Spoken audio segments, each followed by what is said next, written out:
అంతర్జాతీయ తండ్రుల దినోత్సవ సందర్భంగా సహాయ సంస్థ 18 ఏళ్లుగా అందిస్తున్న గాడ్ ఫాదర్స్ పురస్కారాలు ప్రధానోత్సవం స్థానిక కోటపల్లి బస్టాండ్ వద్దనున్న స్వాతంత్ర సమర యోధుల భవనంలో జరిగింది. పలువురికి పురస్కారాలు అందించేసి అభినందించారు. ఉత్తమ సేవలందిస్తూ సమాజంలో తండ్రులంతా గాడ్ ఫాదర్స్ గా నిలవాలని తొలి గాడ్ ఫాదర్ పురస్కార గ్రహీత ఆదిత్య విద్యా సంస్థలు డైరెక్టర్ ఎస్పీ గంగిరెడ్డి ఆకాంక్షించారు. స్వచ్ఛమైన గోదావరి నీటి సరఫరా కోసం పోరాటం చేస్తున్న ప్రముఖ విద్యావేత్త టీకే విశ్వేశ్వర రెడ్డి, సీనియర్ సిటిజన్లు రఘుపాత్రుని సాయిబాబా, పిచ్చుక రాంబాబు, మైలవరపు నాగేంద్ర ప్రసాద్ గాడ్ ఫాదర్స్ అవార్డులు అందుకున్నారు.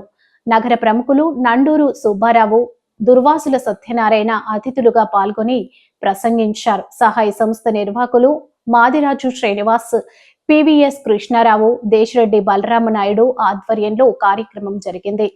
సీనియర్ సిటిజన్ నాయకులు కెకే సంజీవరావు తదితరులు పాల్గొన్నారు.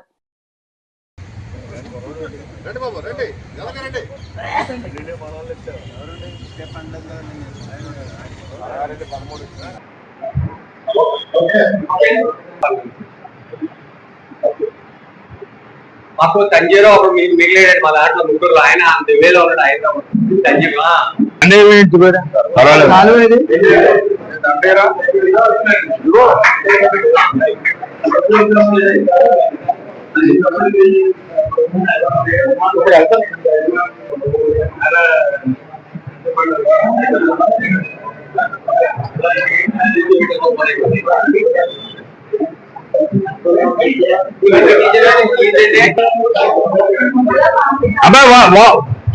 ఆ రిటైర్డ్ ఎంప్లాయీస్ వాళ్ళందరూ చేత ఫోటో దిగేలా ఉంటారు. బాగా